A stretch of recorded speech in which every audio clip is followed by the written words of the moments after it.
జుక్కల్ మండలం కౌలస్ గ్రామంలో కౌలస్ ప్రాజెక్ట్ నీటిని వదలడంతో దిగువన ఉన్న రైతులకి పంటలకి నష్టం జరగడంతో రైతులను పరామర్శించిన జుక్కల్ నియోజకవర్గ ఎస్ఎస్ఎల్ చైర్మన్ అధికారులతో మాట్లాడి పంట నష్టం కింద ప్రభుత్వం తరపున ఆర్థిక సాయం అందించేలా కృషి చేస్తానని హామీ ఇవ్వడం జరిగింది.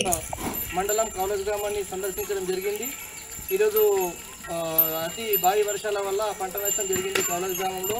మరి ఇంకో విషయం ఏంటంటే మరి ఇక్కడ కౌలస్ గేటు వదలడం వల్ల కాలువ పంటి ఉన్నాయి. దాదాపుగా ఒక 30 ఎకరాల వరకు పంట నష్టం వచ్చింది. దాదాపుగా అందులో 30 ఎకరాలు అంటే ఒక 15 మంది వరకు ఉన్నారు కౌలస్ గ్రామస్తులు.